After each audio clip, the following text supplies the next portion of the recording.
Hello everybody, I'm John Adarola. This is the Damage Report, and it's a beautiful day in the neighborhood. You know, it just is. We've got Brett Ehrlich here, and we're in good moods. It's Freaky Friday with Brett. I'm trying that one. Hey, it's Freaky Friday. I invented that term. Did you come up? I've never, I forgot. I like the alliteration.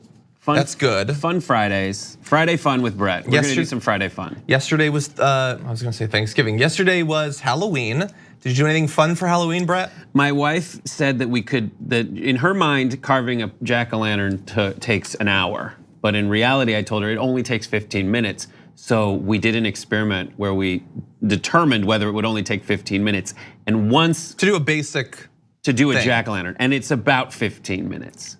In my mind, I would have guessed 90 minutes. 90 minutes, but it doesn't. You just, when I was a kid, I would try to make like the eyeballs look like they had pupils, and I always failed. Oh. And it looks better when you just do the bare minimum. Or you just marker it.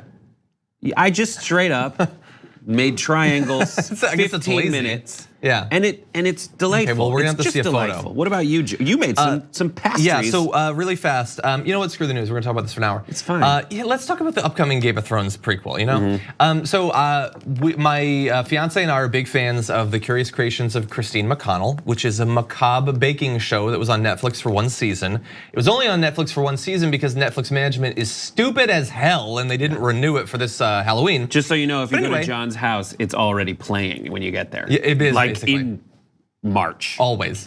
But anyway, we baked a bunch of mini rhubarb pies with eyeballs baked into the top. And they looked pretty cool, except we, despite all of our preparation for this in watching Christine McConnell and also the Great British Bake Off, when I baked the bottom part of the pie crust, and that was it, you do that first. I put in 12 of those and they came out and all of them were like ballooned up like this. Like not like a crust at all, really. So it's apparently, I've heard that cooking is an art and baking is a science. And I am neither artist nor scientist, apparently. Fair enough. Just really quick, fun. For Happy Half Hour, J.R. Jackson, who you might remember from J.R. Wednesdays, on the program, we drink Honey Palomas and talk about all things Halloween, whether political or not. Honey Paloma sounds like a Bond girl name from like the 70s. But anyway, I hear it's a good drink. Okay, we've got kind of racist. News. What's that? It's like it's also kind of racist. Probably, it's the Bond. Yeah, those man, read some of those early Bond novels. Whew. Misogynistic and racist as hell. With that, let's just go into the news. Yeah, speaking of misogynistic and racist as hell. Trump exactly. news. Let's move into it. So we're gonna start off with Trump. We're just gonna jump right into it. As of today, Donald Trump is no longer a Manhattanite. He is packing up his stuff and moving down south, as many older Americans do. In paperwork filed with the Palm Beach County Clerk and Comptroller in late September, Trump declared, "I am, at the time of making this declaration, a bona fide," he totally came up with that word himself, "resident of the state of Florida." Melania Trump, the First Lady, filed an identical document. I just would like to say that I'm sure the first time he typed bona fide, it was BONE-A-FYED. Like, I got it, bona fide. Oh God, he didn't have to tweet it, then we would have really known. But he did tweet something about this change because after all, his family has lived in New York for a very long time. That's where his father started the business, that's where his business has been. He's lived there for decades and not anymore. So he tweeted, 1600 Pennsylvania Avenue, the White House, in case you didn't know, is the place I have come to love and will stay for hopefully another 5 years as we make America great again. But my family and I will be making Palm Beach, Florida our permanent residence, capitalized because why not? I cherish New York and the people of New York and always will, but unfortunately, despite the fact that I pay millions of dollars in city, state, and local taxes each year, I have been, that's, hey, he probably does. I would love if he proved There's no way to, how could one prove it? I have been treated very badly by the political leaders of both the city and state. Few have been treated worse. I hated having to make this decision, but in the end, it will be best for all concerned. As president, I will always be there to help New York and the great people of New York. it will always have a special place in my heart. Well, we'll see at his next rally what he has to say about New York City. He is so terrified of losing Florida, he had to move 2 votes there. So you think it's the electoral implications? It's only there's a lot of reasons to move to Florida. None of them because you wanted to. Well, but isn't Florida, like it's a swing state, but it's one of the swing states that's swung more towards Republicans, especially as each election goes. Listen, I was just messaging there, John. I was just talking about a message that you can pull from this. Is like, oh, he's so scared of the election, he's moving there for electoral reasons. Yeah, but I want to jump into it, you know? I will also say that, like, does this mean like people who move from New York to Florida, they're retiring? Does that mean he's retiring? Just retire. Damn. That would be great, but unfortunately not. So before we get into one other potential explanation for why he did this, we do have some responses from prominent New York political figures. Obviously sad, like it's great to have the president live in your city or state, and for them to go, that's a sad thing. And so Governor Andrew Cuomo said, good riddance. It's not like real Donald Trump paid taxes here anyway. He's all yours, Florida. And I love this. Don't let the door hit you on the way out or whatever, quipped Mayor Bill de Blasio. Is that a quip? It would have been without the or whatever. It's not much of a quip. But anyway, so they're obviously happy to see him go. What did you want to be like? You're terminated. Like, I don't know. Like, what is it like? He's don't be back. Yeah, that's funny. It's Dark Fate's come out. You should go watch it. Anyway, it looks good. Yeah, I don't know. It's really like blunt. Like it's not clever. Just like the heightened discourse of politics today. Yeah. It's just like, don't let the door hit you on your way out. Yeah. I like the or whatever because it's just like dismissive. Like I did not apply myself here, but you haven't applied yourself ever in your life. Yeah. And then I like Cuomo saying, I mean, Cuomo's was a good quip. It was like, it's not like you pay taxes here anyway, buddy. That's true. And so look, that's what I think it's about probably. But that can mean a couple different things. So a person close to the president said his decision was based mainly on taxes, but that makes it seem as if it's based on. That's a fake name. Can I, before you try to shred my argument, can I make my argument? That makes it seem as if like he doesn't want to pay the taxes there or something, but it is really an open question as to whether he ever has paid taxes there. We don't know because he refuses to actually release the documents that would prove one way or the other. In fact, he has dragged out a long-standing court battle that has not been trending his way in recent months to make sure that you can't figure out for sure. But let's compare the two. Florida does not have state income tax or an estate tax. In New York, meanwhile, the state's top tax rate is nearly 9%, and the city's top rate is nearly 4%. The state's top estate tax rate applying to fortunes greater than 10.1 million is 16%. So wait a second, I guess I've never thought about this. If there's state level estate taxes and you are born in New York and you live for 70 plus years in New York, but you can just flee to Florida like a month before you croak to not pay estate taxes, why doesn't everyone do that then? People do that. Yeah. I mean, people retire from New York to Florida, Fort Lauderdale, that's what you do. But I mean, you could specifically do that. City slickers, and when you're 80, you and your wife retire to Fort Lauderdale, you start eating lunch around 2 o'clock, and lunch around 10, breakfast the night before. Like, but no, John, you lost this discussion. I didn't really make my point. You did. Okay, what? Well, how have I lost? So my argument back to you. You haven't said why you think he's actually doing this.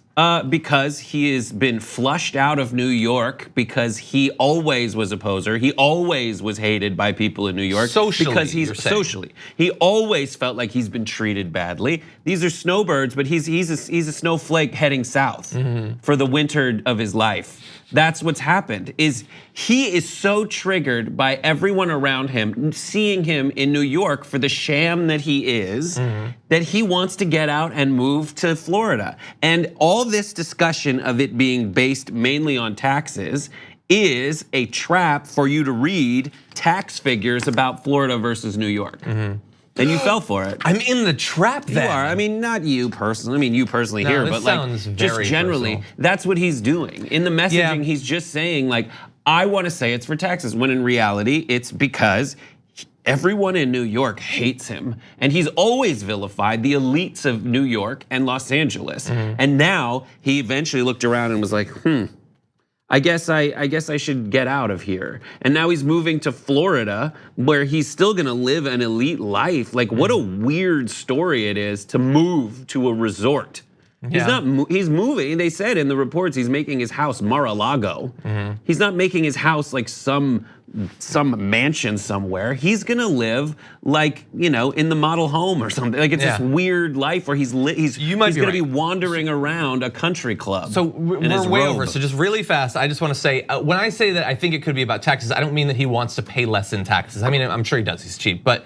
It doesn't matter. It doesn't make any material difference in his life whether he pays 0% taxes or 10% taxes or 50% taxes. It doesn't matter anyway.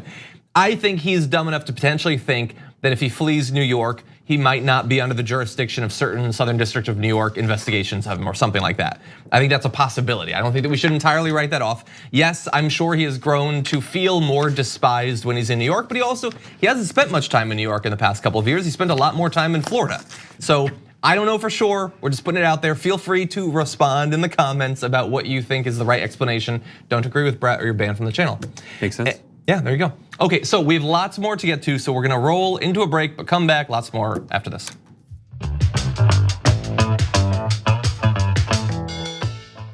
I'm Hassan Piker. Don't forget to follow me on Instagram at Hassan D. Piker and on Twitter at Hassan the Hun. And this has been The Breakdown. Was that good, guys? Okay, not enough hashtag use. Hashtag abs, hashtag model, hashtag woke bae. Hashtag one black friend. I'm thinking more rings. I got him here. You need more accessories, way more accessories. I don't know where to put it. Come on, throw these on. Woke bae, not sleep bae. More sexy too. When's the last time you posted on Instagram? Too long. Come on, man. No, you need to post at least once an hour. What's the outfit of the day today? Is this what you're going with? This is what I'm gonna go with. No. We need more accessories. We need. This doesn't have anything to do. It doesn't. For your gay audience, man. Yeah, Come the on. gays love you, man. Okay. What else? What else do I need to do? You haven't appropriated a culture in a week. We have like a kimono or something. Damn, that about the looks video? good on you, Is this- dude. Perfect. How many rings you got on? Do we have any more? I got 3 more. Yeah, can we get more rings on this? And when you're done, kiss the ring. Look at the camera. Kiss the ring. Maybe like a little wink. Islam's role in terrorism and all the Huffington Post articles weren't doing well. I wasn't. How many likes did our last outfit of the day picture have? Only like 100,000. So I think that's where your focus needs to be. I hear you on all the blah, blah, blah social issue. We need to focus on followers. Kids in Yemen. We don't care if you sleep at night. Dab, dab. Okay, I'll dab. There you go. More. Talk about yourself more. I'm Hassan Piker. Don't forget to follow me on Instagram. Yeah, be more into it. Instagram is important for me. Americans losing access to healthcare coverage. I hear you. Attack Tommy more. I've done it so many. She shoots out of her living room now. It's like punching down now. We're okay with that. But it helps the brand. We made you. We got you verified. You're nothing like, come without on. us. So I don't know what else I need to do here. Dude, just take off that shirt. That's exactly why Tommy Lauren is stupid. I hate you. I'm Hassan Piker. Follow me on Instagram. Hashtag woke bae. Hashtag woke bae. Please follow me.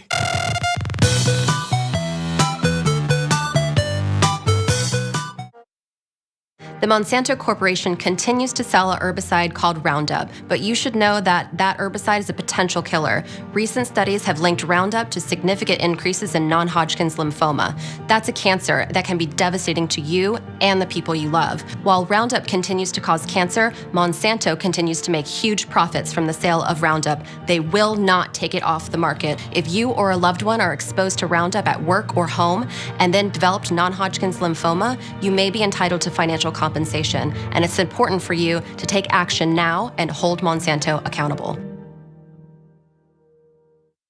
Cenk Uygur joins us. We are progressive and unapologetically so. Very happy to say that millennial and Gen Z generations are massively progressive along with us. Democrats, they've been so weak for so long. For God's sake, fight for your side. I would not like to compromise with Republicans. I would like to defeat them. Lynn, do you support Donald Trump? Yes, I like Donald Trump. Well, that's why we think you're racist. The 5 black kids in Central Park did not commit the rape. He said, who cares? Keep him in prison anyway. They probably did something. He's a terrible guy. Very fine people on the side chanting, Jews will not replace us. He says we should ban all Muslims. Well, that's bigotry by definition. He said it during the campaign trail over and over again. Called Latinos criminals and rapists. See, you're used to Republicans being strong on television and Democrats cowering. New day in America. Progressives, we actually fight back.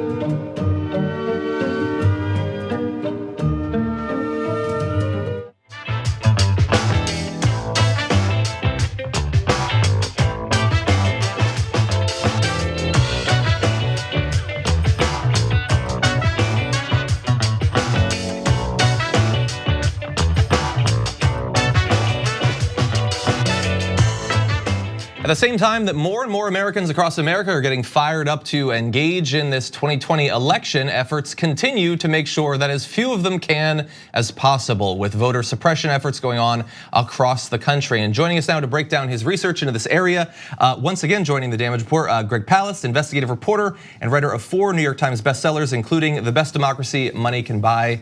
Greg, welcome back to the show. Glad to be with you, John. Great to have you here. Look, there's several different topics I want to get into with you, but you have a new video that we want to talk about. This is about the nexus of voter suppression, race, and mass shooting. So let's show it to the audience. 9 people have been killed in a second mass shooting in less than 24 hours. This investigating. It happened in Dayton, Ohio. My cousin TJ was killed on my B-day. He was 25, I just turned 25. Never thought in my mind he would be the one to die in a massive shooting in the town of mine. He got 4 kids, knee high, that cut deep, huh? He can't work in the morning, he can't feed them. He got a wife at home, she can't see him. He got sisters broke, they really need him. On top of that, his kids want to see him. Bones depict this world is sick. Mental health and entitlement, devil supremacists. It led to this. Together we stand, divided we fall. We should throw hands before we bear arms. For all the victims, I'm crushed by your loss. Even though you're gone, we still holding on. No matter where you go, I'ma keep holding on. Standing in the rain, we gon' get through the storm. Yes, the tide close, it might hit the coast. I'll be by your side, we still holding on. Yeah, yeah, we still holding on. In your brown eyes, I can see hope. Man, the world cold, it's hard to cope. I got your back and we still holding on. Take my hand, who gon' take my hand? And when I take a stand, they gon' kill me where I stand. I walk through the land, step through the fields of sand, following the footsteps, lead me to the promised land. Heal the world, words is not enough. I'm fighting for the ones not standing up, that can't speak up. It's hard enough that they indulge in killing us. No matter where you go, I'ma keep holding on. Standing in the rain, we gon' get through the storm. Yes, the tide close, it might hit the coast. I'll be by your side, we still holding on. Yeah, yeah, we still holding on. So Greg, tell me about that. Okay, you had Jevin Lamar on, great hip hop artist there, who's from Dayton. His cousin TJ was massacred as one of the 9 people in the Dayton shooting. And I do want to relate this to voting. It is. He is my assistant producer and front point man down in Dayton and in Ohio. And this song, if you go to JevinLamar.com, you can download it, donate to Daybreak Dayton, by the way, which is a homeless shelter for kids dealing with violence in Dayton. And Jevin himself was at that homeless shelter. The reason we did this, okay, was to support, remind people why you're voting and what you're doing. He's part of a whole campaign to uncover vote suppression in Ohio, working with me, and was assistant producer on our film, The Best Democracy Money Can Buy, which is filmed, a lot of it in Dayton. And I'll tell you why, okay? You saw that town, it's destroyed. Okay, it's one of the reasons why people pick up guns. It's an absolutely desperate place. It's lost half of its population. About 50% of the homes are in foreclosure or are simply abandoned. It's a war zone. And what they do, why is that important? The answer is because when people don't have homes, when people have no place to be, they can't vote. And by the way, the GOP, I caught them in Michigan, challenging the right to vote of people if they're living in their homes, if they've been foreclosed because it's supposedly not a legitimate address. The other thing, the state of Ohio just removed 500,000 voters, the GOP state Secretary of State. Now you have to understand, Obama won that state twice. He really did win it in 2016, or excuse me, the Democrats won it in 16. But there was mass erasure of black voters from the voter rolls in Ohio. And we uncovered some of these tricks in the film. We uncovered something that they used in Ohio called interstate cross-check. If you remember Chris Kobach of Kansas, if you can't remember Chris Kobach of Kansas, always think KKK. He's the guy who came up with this system of saying people are voting twice. He targeted over 500,000 people in the state of Ohio, saying that they were registered or voting twice. By the way, there is no such instances, and yet they removed 500,000 people from the voter rolls. Now understand, in Ohio, they use something called purge by postcard. So they send out they don't just remove everyone on Chris Kobach's racist hit list. They send you postcards. Or if in Ohio you skip a couple votes, then you also get a postcard. If you don't answer the postcard, you lose your vote. We call it purge by postcard on the grounds that supposedly not answering that postcard means you've left the state. No, they haven't left the state. They've been pushed out of the economy. Now, for Stacey Abrams' organization, Fair Fight, my investigative team actually went through the names that were purged in that state, in Georgia. We literally went through all the names of people purged by postcard to see if they'd actually left the state, as Chris Kobach, and in Georgia, a guy named Brian Kemp, the governor who beat Stacey Abrams supposedly. And we found that 340,134 people, exactly, we have the names and addresses, did not, never left their voting address. And they removed them from the voter rolls anyway for having moved. This is the game they're playing in the swing states. Georgia is a swing state. It is the first Deep South minority majority state. Stacey Abrams, as she says, won that race. She just wasn't inaugurated governor. After she read our reports and which you can read, by the way, at gregpalast.com from the Palace Investigative Fund. Now, we're not just working in Georgia, where we're working with Stacey Abrams. We're also working in Ohio. We're suing the state of Ohio to get all the names and addresses of people they've purged by this postcard method. And by the way, sending out postcards is itself, you may not realize this is kind of a racist little trick, because they know that postcards sent to people in urban areas and renters and students who move about, they don't get returned the way you do from the suburbs. In fact, the Census Bureau has said that if you're black, if you're urban, if you're young, if you're a renter, you're 600% less likely to return a government postcard as a white suburban homeowner. Wow. So they know if they use the postcard trick, they knock off people who, by definition, like renters, move. You don't lose your vote because you moved. You don't lose your vote because you've been foreclosed. People in Dayton are always doubling up and tripling up because they're losing their houses. They know who they're removing, and that's the trickery that's being played. That's one of the reasons I have that we filmed about the massacre, but this will seg into the filming about voting in Dayton, or the attempt to take away the vote of people in Dayton. Yeah, really exciting, by the way, that you've been working with Stacey Abrams, because she obviously has experienced firsthand the electoral implications of this sort of voter suppression. And what you've described in a number of different ways is very scary. And so we're really thankful to have both investigative reporters like yourself and also people like Stacey Abrams working on this. Everybody watching this should definitely look into Greg's website, learn more about his recent investigations. Greg, as always, we love having you on. Thank you. Thanks, John. See you then. We're gonna take a short break. When we come back, Rudy Giuliani, the cybersecurity czar of the White House, having a little bit of tech trouble of his own. We'll describe that after this.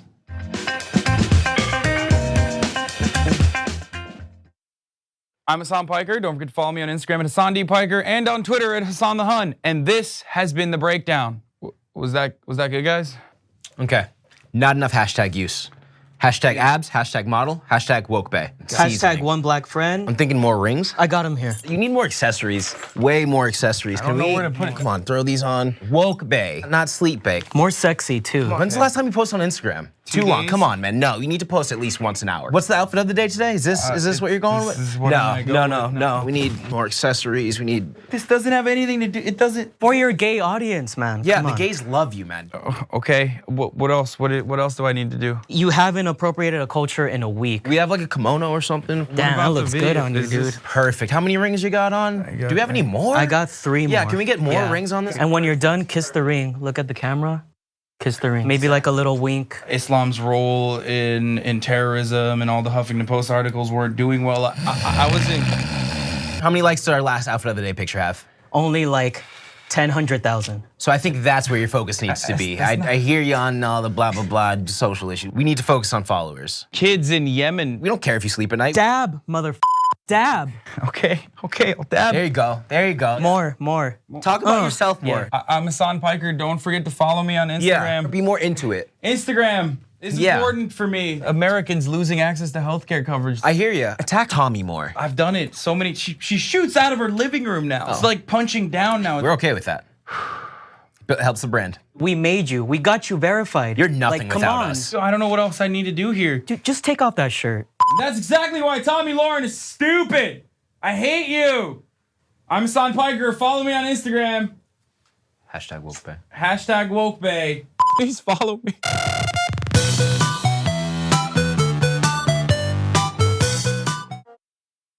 The Monsanto Corporation continues to sell a herbicide called Roundup, but you should know that that herbicide is a potential killer. Recent studies have linked Roundup to significant increases in non-Hodgkin's lymphoma. That's a cancer that can be devastating to you and the people you love. While Roundup continues to cause cancer, Monsanto continues to make huge profits from the sale of Roundup. They will not take it off the market. If you or a loved one are exposed to Roundup at work or home and then developed non-Hodgkin's lymphoma, you may be entitled to financial compensation, and it's important for you to take action now and hold Monsanto accountable. Cenk Uygur joins us. We are progressive and unapologetically so. Very happy to say that millennial and Gen Z generations are massively progressive along with us. Democrats, they've been so weak for so long. For God's sake, fight for your side. I would not like to compromise with Republicans. I would like to defeat them. Lynn, do you support Donald Trump? Yes, I like Donald Trump. Well, that's why we think you're racist. The 5 black kids in Central Park did not commit the rape. He said, who cares? Keep them in prison anyway. They probably did something. He's a terrible guy. Very fine people on the side chanting, Jews will not replace us. He says we should ban all Muslims. Well, that's bigotry by definition. He said it during the campaign trail over and over again.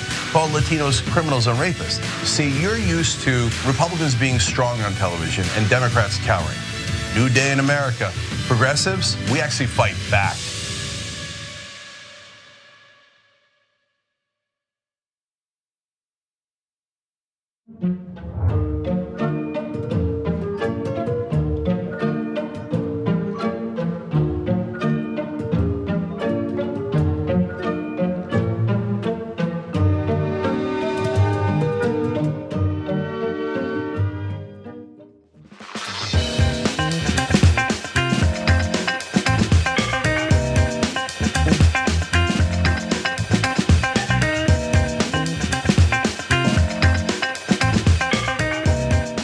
Donald Trump only chooses the best people to serve in the White House, and the best of the best is undoubtedly Rudy Giuliani.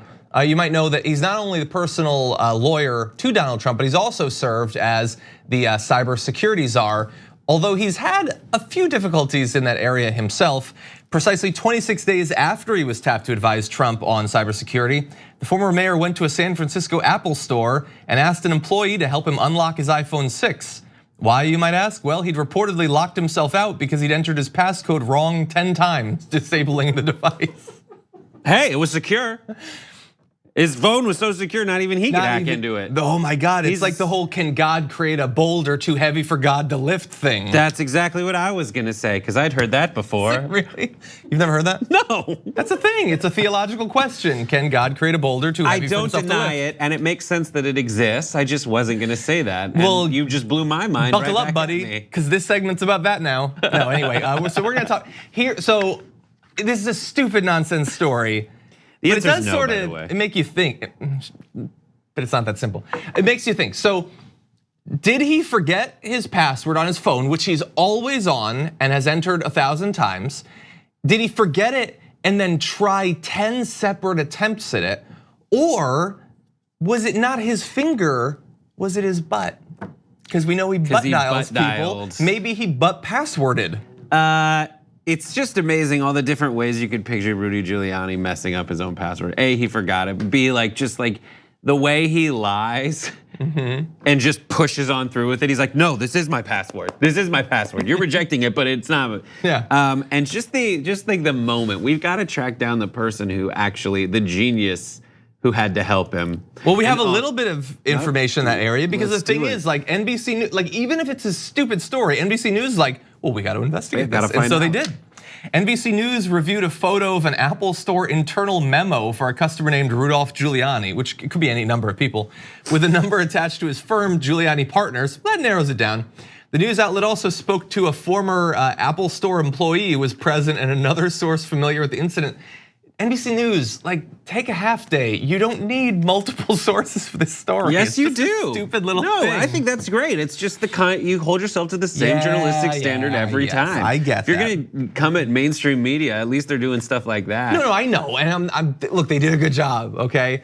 So what are the implications of this? You might think, well, obviously there's none, and you're mostly right, but Apple staff reportedly erased Giuliani's phone and set it up as new from an iCloud backup, according to a memo seen by NBC News. That would mean that the president's lawyer's phone data is stored on Apple's iCloud, or at least was at the same time he was the nation's top cyber guy, which is now a term. Thanks, Jennings Brown. And so, yeah, it's just floating around in the clouds. And this is something that I keep coming back to, is if you support Trump and Giuliani, how? How can you think of these folks as the smart ones, as the leaders that you want to follow, when they're doing things that are so patently, empirically embarrassing that he would have to go to the genius bar, and at the same time has been placed in charge of all these things? And the only answer I can have is your professed support of these people is disingenuous. You just want to feel a certain way about the world, knowing that you're essentially disenfranchised from it. At least you can support people, and when you support them, it makes other folks angry, because the world is so, this is the most of a benefit of the doubt I can give to folks. It's like nothing around me makes any sense, so I'm gonna support people who, by supporting them, I'm making the least sense. Like, I don't get it. Did I figure it out? Yeah, you nailed it.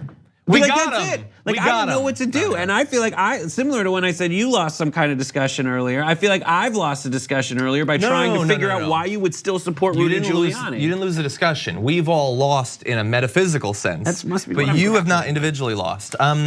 So look, I want to be really clear. I'm not getting down on someone for getting locked out of their account and having to go to a genius bar. You're allowed to do that because you've never been an official advisor on cybersecurity. And by the way, it's not like Giuliani was just plucked out of nowhere to serve that role. After 9/11, he traveled the globe advising, I think, Mexico City on cybersecurity efforts and things like that. He's never known. He's the only person in the world who still butt dials people. But like, that is the consultant game. And that exists everywhere. It's the same game that Trump plays. It's why they're so good together. Is because Trump is just licensing his name onto things that you want to seem ritzy. Yeah, Giuliani, I guess, is the other example of that. And Giuliani is licensing he's going around professing to be, as he was America's mayor in the wake of 9/11. He never let it happen again. Somehow he branded himself as security guy. Never let it happen. 9/11 is 0% on Rudy Giuliani. I want to be very clear about that. But it's weird to build your brand in the way he did, because his brand wasn't, here is how you project strength and calm in the wake of a tragedy. His brand was stopping tragedies, but he didn't stop the tragedy. He projected stability and calm in the wake of a tragedy. So it's weird how you can brand that. You're 100% right. He frisked everyone who didn't deserve it. That's true. Oh yeah, no, he's a terrible guy. Look, now this is obviously a funny story. That's why we're talking about it, but it's an inroad to a more important conversation about this, because it's one thing to like look at the cybersecurity advisor to the president and say he's a joke. Obviously, he's a joke. But this exists in a cloud of, like the president's lawyer's data, it exists in a cloud of similar issues, and that is that Donald Trump refuses to use a secure phone, even though they've tried to get him to do that. Everyone in the White House uses private email for official business. The GOP is doing everything they can to block election security efforts.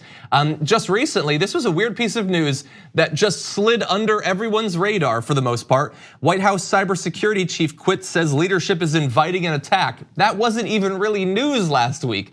But so Rudy Giuliani, I hope that you hook him with him being a chucklehead who has to go to the genius bar, but then the meat of that sandwich is they don't take any of this seriously, and why would they? Donald Trump has no incentive to secure anything. He has profited greatly from the insecurity of these exact systems. What do you mean he's profited greatly off the insecurity of these exact systems? Well, for instance, the fact that the DNC was so easy to hack into sort of worked out for him. Yeah, but like why He has no incentive to do anything. Why would he push for election security measures? Why would he have a stern talking to with Mitch McConnell? Yeah, okay. Yeah, no, I get it. what you're saying. Maybe he would have more of an incentive for his own phone, but clearly it's not affecting him. He doesn't want to do it. Well, right, but see, what would happen if he had his phone hacked? The response would be, that's all fake.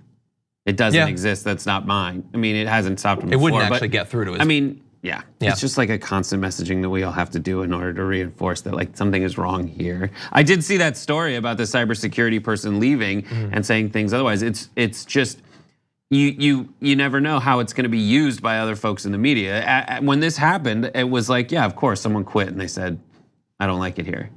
But that, I think the more disturbing thing about that story is all the people who are good at stuff have left. And it's only run by people who are bad at stuff. That's what's so frustrating. And that's why I don't know what to call it. I've been like resign culture. Like I can't be here anymore to watch the hen house. So I quit.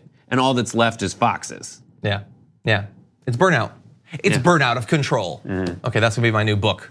Or if I turn right wing, it'll be triggered and there'll be a picture of me on the front. Anyway, we're gonna take a short break. We come back, another guest is gonna join us after this.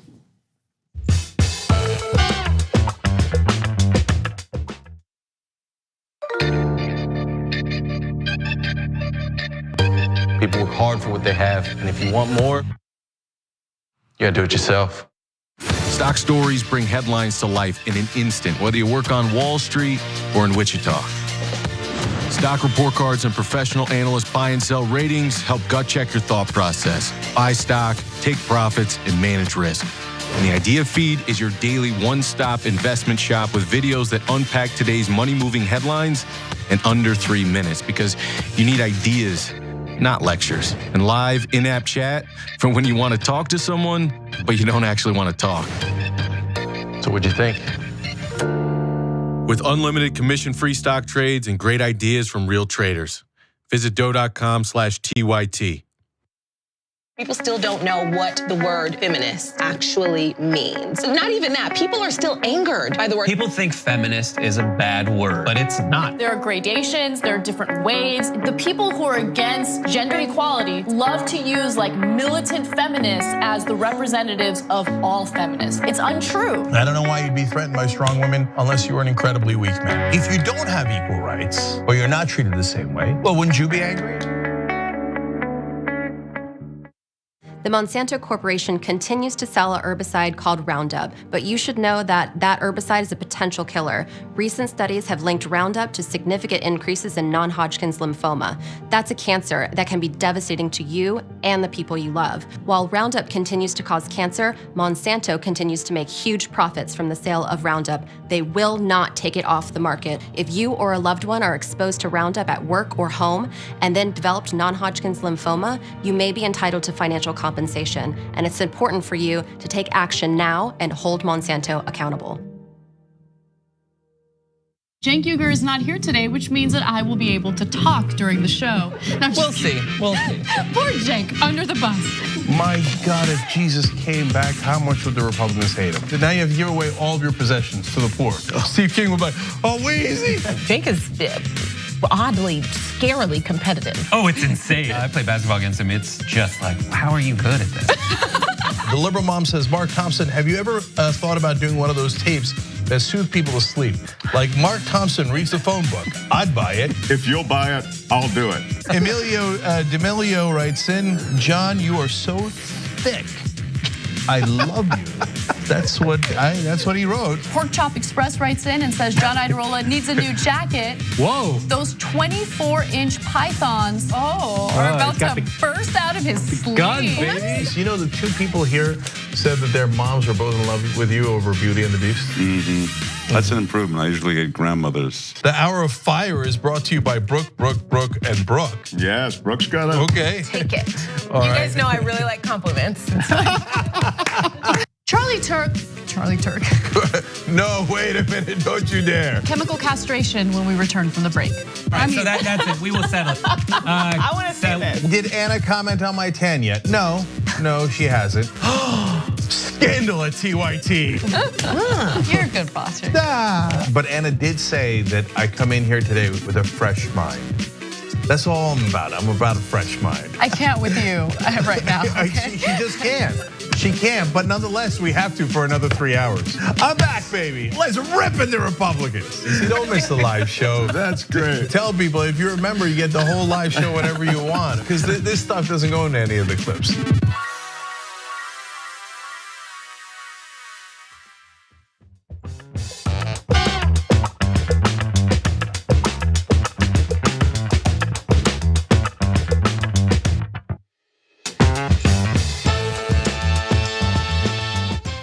In the past couple of years, I've described the support for Donald Trump as a cult of personality, as cultish behavior, but I am by no means an expert on cults or people who are in cults. So we decided to get an expert on exactly that. And that expert joins us now. Stephen Hassan, cult expert, internationally sought after expert on cults and undue influence, author of multiple books, including the newest released just a couple of weeks ago, The Cult of Trump. You seem like the perfect guest to explain this phenomenon to us, so thank you for joining us. Yeah, thank you for having me. And this has been 40 plus years of my life work as a mental health professional, as a former cult member myself in the Moonies. And I describe exactly in this new book, I think, what's going on, and that I think will cut through a lot of the confusion. Well, look, I definitely think that people should read the book, but give them a little bit of a taste of what it is that you describe in The Cult of Trump. Sure. So, for example, what we need to understand is that there's an ethical influence and an unethical influence on the influence continuum. So legitimate groups, legitimate religions give informed consent. They honor the person's free will. They encourage the person to read whatever they want to read, talk to whoever they wanted to talk to, and make their own decisions. On the destructive end of the continuum, unfortunately, lying by withholding, distorting information, a lot of fear, a lot of guilt, a lot of confusion, a demand for obedience and dependency. Mm-hmm. And when I describe Donald Trump, who, by the way, grew up 1.3 miles from me in Queens, New York, when I describe him, I put him next to people like my former cult leader, Sun Myung Moon, Ron Hubbard, Jim Jones, Charles Manson, Lyndon LaRouche, because they fit the malignant narcissist profile. Someone who is unable to have empathy, grandiose claims, never takes responsibility, pathological lying, thinks they're above the law. Mm-hmm. And so I lay out in a full chapter the criteria of what characterizes a destructive cult leader. And again, referring to the influence continuum, of course, we have other political leaders, but they care about the truth and facts. They care about admitting if they made a mistake. They don't blame everybody else. They don't project all of their stuff on everybody else, but they believe in rule of law and the Constitution and the checks and balances. Furthermore, I go into the book about the whole history of the media, of propaganda, of disinformation campaigns, and how right now we're experiencing psychological warfare type level of disinformation that's aimed to delegitimize truth itself, delegitimize legitimate leaders, institutions, and to make people feel powerless and hopeless, actually, to give up to the authority figure who says, trust me, I know everything. So then I go into the groups that are controlling Trump and the base that are the fervent followers, and I describe how they're like cult figures. So just one question here. When I think of cults and how they end up making news, if they do make news, it has to do with putting on Nikes and killing themselves, and or like some kind of mass sarin gas attack on some kind of subway, you know? So the question is, how far in your estimation is the cult of Trump from doing something like that? And do you foresee it ever getting to that situation? So unfortunately, the moment Donald Trump said I could shoot someone on Fifth Avenue and people will follow me blindly, I've had a deep concern of how dangerous this individual is. Honestly, I was in the Moon cult during the Nixon impeachment period, and I went from thinking Nixon was a crook before I was recruited deceptively into the Moonies to fasting for Nixon because Moon said God had chosen him to be president. And right now there are millions of Americans who are being misled by their religious leaders saying that they think Trump is like a King Cyrus figure, that God is using him, and therefore we need to give total allegiance to him. To answer your question, I'm very concerned in any organization where there's this absolute need for dependency, obedience, and loyalty, where people who say critical things, they're the enemies of the people, the media, which we know is like one of the most important checks and balances on abuse of power. And my fear is that the extreme right-wing media has been talking conspiracy theories for a very long time, where many people are stockpiling assault rifles and machine guns, and are believing that there needs to be a civil war in the United States. This is one of my deeper fears. So that really gets into what might happen if the impeachment goes through or if he loses re-election. But let's say hypothetically that he either loses re-election and does step down, or if he were to pass away in office. What I'm curious about is your experience with other cults having to deal with the loss of the figurehead. How do you think these millions of Americans might respond if he either is no longer in power or if he were to pass away at some point? That's a good question. I can only speculate that Trumpism will continue even if he's removed from office or if he dies in office due to his ill health. So I'm very concerned about this whole mentality that's been inculcated in American consciousness, that we need to hate our fellow Americans. We need to call them names. We need to put them down. We need to ignore rules of law and forget about the Constitution, even though Trump and the cabinet all swore loyalty to the Constitution. They're not following the Constitution. So I'm very concerned. And so you said you were in a cult, you got out. These people, by your definition, seem to be in a cult. How did they get out? What kinds of things should people be saying? Because we all like bang our head against the wall to figure out how to get through to people who are in the cult of Trump. What's your advice for trying to get people out of it?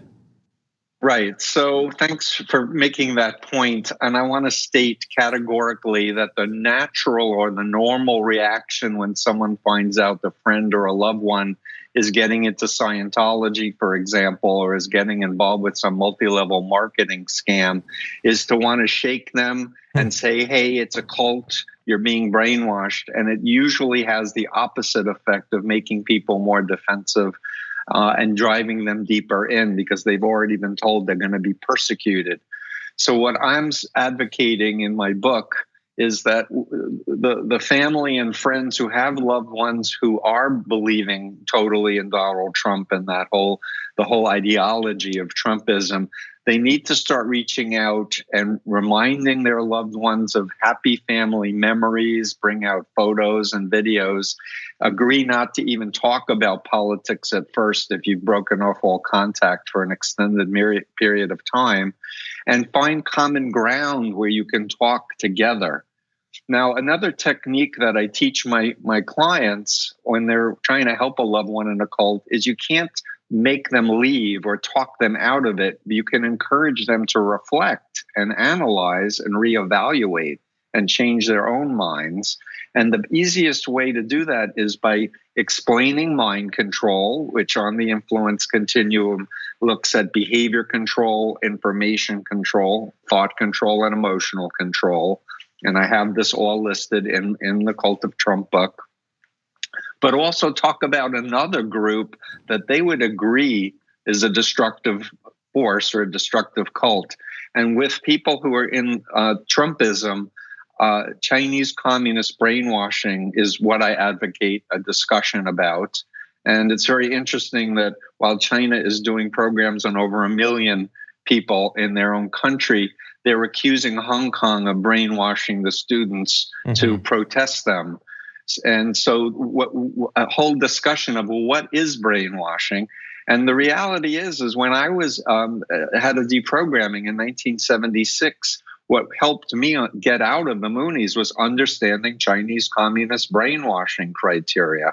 Robert Lifton wrote the seminal book on the subject and outlined 8 criteria of brainwashing or mind control, or he liked the term thought reform. And I've taken my BITE model and based it on his model. And it provides a behavioral mechanism to this look at facts and then to self-reflect. How did I ever come to believe in this? Like, go back in time.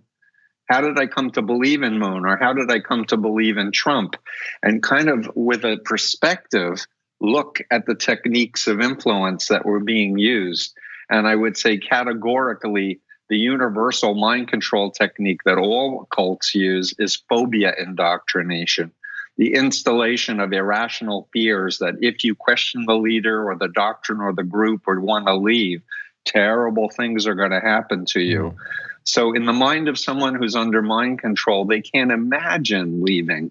They can't imagine changing their mind and being happy and fulfilled. They can only generate negative scenarios, John. Wow, well that is fascinating. I wish that we had more time to get into this, but for people who are interested in learning more about the cult, and especially as you were talking about, if they have family members, they should look into the Cult of Trump as well as your other books, Combating Cult Mind Control and Freedom of Mind.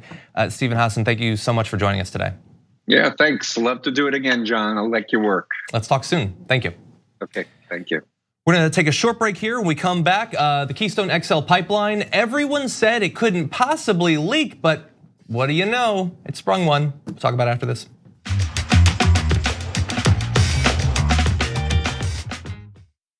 You know, old school's pitched to me from Jake. It'll just be me, you, Jesus, Ben, and maybe Michael. And we're like, okay, cool. I can do that every week. As you can see, me, Jesus, Ben, Jake. This is my problem with Forever 21. This is like a really cool turtleneck. Like, it looks nice, it looks soft, it looks professional. I can wear it to work. And then you pick it up and turn it around and the back says taco booty. And it's like, what? When you make the order, it says, don't exceed $20.01. So I'll just order literally anything to get it as close to that as I possibly can. I'm sorry that I ordered $45 worth of food and got an email saying, sir, would you like to rethink that? What are you talking about? And she was like, does mom know you curse that much? And I was like, I didn't curse at all in the movie. I played silent Bob. Right. If you're looking for a heart attack, the short way, baby. Wrong. I did put mayonnaise on it. I'm the most in shape, overweight person you'll find. That's right. We're in Hollywood. Raise your hand if you're not a vegan. Okay. See, nobody. He's like Kevin with Ben Affleck. He's like afraid to text me. He was like, why didn't you answer my call? I called you 39 times. Yuck. But what makes you stop right before 40? You know, what makes you say, nah, man, I ain't doing that no more. I'm cool. And I called you back on the air. And I was like, okay, Kevin Smith, big shot. What the you said you'd come on and you didn't come on. I'm sure I took that very well. Yeah, you did. You called me back the next day and said, I thought it was 7 a.m.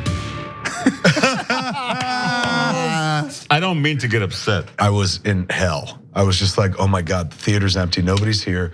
Everyone on screen keeps fucking cursing. Why did I let this happen? And the whole thing looks like it was shot through a glass of milk. My mom's gonna be so mad. There's now deep fake porn. I don't know if you guys have heard of this. I heard of it. I just had some in the car. I'll tell you who I'm not fucking, Ben Mankiewicz. Have you guys ever felt that? Not ever. But I imagine you could be famous and not give a shit. But it's tough to be a human and not give a shit. We gotta let the podcast guys go to tyt.com/join to become a member, get the whole show. And now it's just the three of us. That's it. Okay, this is the intimate hour. By the way, the last half hour of this, we're not even rolling. Fair enough. He's a bad neighbor. Neighbors know I'll be watching. We're always Please gonna tell be. me you do not waste your wife's time with this ridiculously stupid argument. The Bad News Bears is a movie that taught an entire generation how to not win. How to lose gracefully. See, I watch movies. Hey, man. Kingsley. I'm done with both of you. Once Greg starts laughing, I can't stop. We're out of time. So are we? Yeah, I know. That was 90? Yeah. I was just getting started. And I was just gonna ask you about getting high. Snoogans, Snoochie Boochies. And members, of course, you can get the whole damn thing. TYT.com, join and free trial. And old school with the old folks. Good. John, come back. Get ready for it. Get ready for it. The Monsanto Corporation continues to sell a herbicide called Roundup, but you should know that that herbicide is a potential killer. Recent studies have linked Roundup to significant increases in non-Hodgkin's lymphoma. That's a cancer that can be devastating to you and the people you love. While Roundup continues to cause cancer, Monsanto continues to make huge profits from the sale of Roundup. They will not take it off the market. If you or a loved one are exposed to Roundup at work or home and then developed non-Hodgkin's lymphoma, you may be entitled to financial compensation, and it's important for you to take action now and hold Monsanto accountable.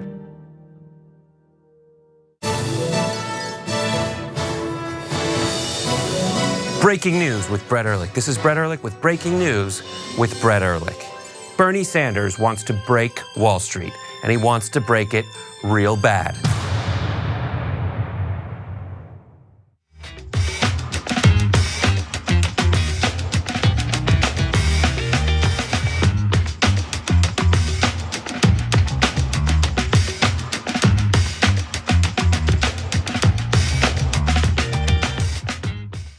The Keystone XL pipeline was protested for a number of months because of significant fears, not only about the damage the construction of the pipeline initially would do, but also the continuing threat that would exist as long as the pipeline existed, that it would someday leak. And we were assured that that would not happen, but of course it has happened. It's happened before and it just happened again, with more than 9,000 barrels of oil estimated to have spilled from a leak in the Keystone pipeline in northeastern North Dakota. It's the second significant spill in 2 years in the pipeline that runs from Canada's tar sands region and through 7 US states. The oil spill affected a wetlands area.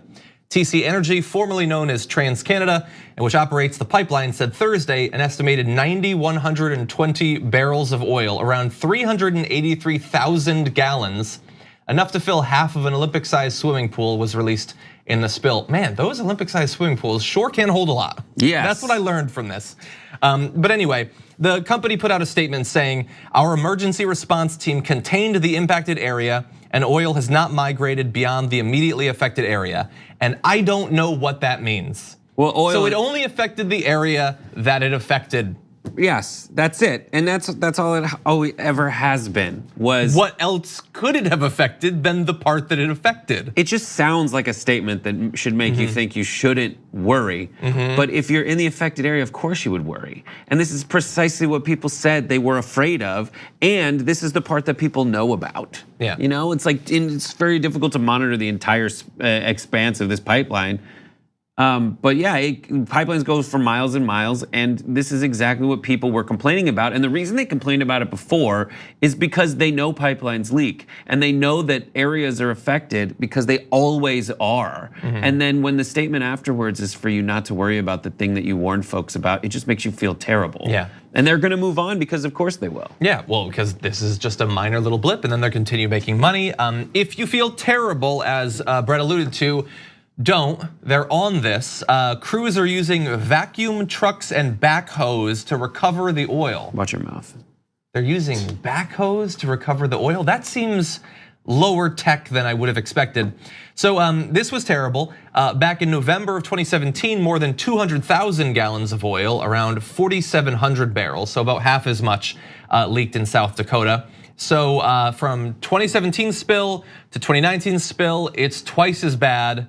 I'm not amazing at math, but wait until a couple more years go by. I don't know. But anyway, the important thing here, and the reason we're covering this, is not only to say we knew this was going to happen, and in fact it did happen, and it vindicates all of the efforts of so many people who try to stop it from happening, but because this company is trying to make something else happen, and that's another expansion to the pipeline.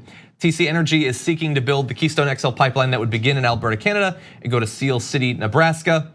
There's a public comment period for this new pipeline that ends November 18th. So you still have almost 3 weeks to lodge public comments, which I'm sure the US government will take very seriously, especially considering what just happened during this period. They're gonna take your comments and clean them up with vacuum trucks and backhoes. Well, you know what? Let's fill up those backhoes with negative comments. We may not be able to stop it just yet, but we can at least go on the record as saying that we stood against this when there was time. Thank you so much. Thank you, John. It's been a pleasure. It always is. It always is. But You're fun, even when you're preemptively trying to make me look stupid. So thank you for that. It doesn't take that much effort. Maybe It does though, I'm just kidding. Okay. We do love each other. Watch Happy Half Hour maybe, I don't know, we'll see. Thank you as always. Thank you as always. We'll see you on Monday. Bye-bye.